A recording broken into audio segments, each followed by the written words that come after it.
को पता ही है, अपने घर परिवार नहीं देखा उन्होंने।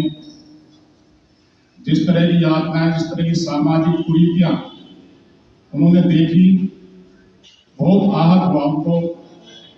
शिक्षा किस तरीके से उन्होंने ली,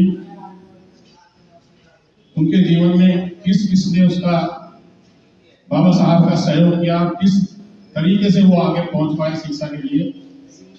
तो उन्होंने कसम खाई कि मैं इस शिक्षा का जो है सदुपयोग करूंगा, मैं अपने समाज को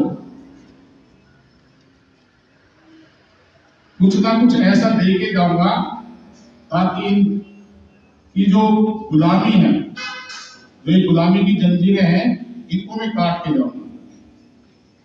और वो बाबा साहब ने किया। एक संविधान के रूप में उन्होंने कहा कि भाई जब संविधान बनकर लागू हुआ तो हम जैसे लोगों को एक सभा में उन्होंने ये कहा था कि आज के बाद मैंने आपके लिए एक ऐसा ग्रंथ दिया है, ऐसा ग्रंथ मैंने तैयार करके दे दिया आपको कि आपको किसी गीता, किसी कुरान, किसी महाभारत, किसी रामचरितमानस, किसी भी ग्रंथ की जरूरत नहीं पड़ेगी। ऐसा ग्रंथ मैंने आपको दिया है जो आपकी सारी दिक्कतों को और दूर करेगा। और उसी आज भारतीय संविधान की बदौलत हम अच्छे कपड़े पहने हैं, अच्छी गाड़ियों में घूमते हैं, सारे अधिकार हमें आर्टिकल 19 से 35 तक, शिक्षा का अधिकार, समानता का अधिकार, हम कहीं आ जा सकते हैं, सभी को कहीं भी अपने विचार रखने का, तो सारे अधिकार हमें इस संविधान ने दिए, जो बाबा साहब एक अनमोल चीज हमें दे गए।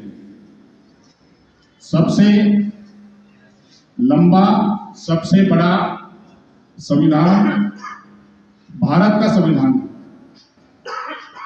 बाबा साहब ने अमेरिका, कनाडा और न जाने कितने, यूनाइटेड किंगडम, उन देशों का संविधान को पहले पढ़ा। कितनी बड़ी बात थी कि उन देशों का संविधान, जिसे लोग आज कहते हैं कि कॉपी करके बना दिया, कॉपी पेस्ट, कई लोग ऐसे कहते हैं।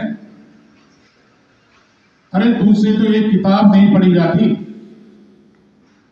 और बाबा साहब ने तो कम से कम 10-15 देशों का संविधान पढ़ा, जो उसमें से अच्छी चीजें जो उनको दिखाई दी वो अपने संविधान में उन्होंने साबित की। तो ये कितनी बड़ी बात है।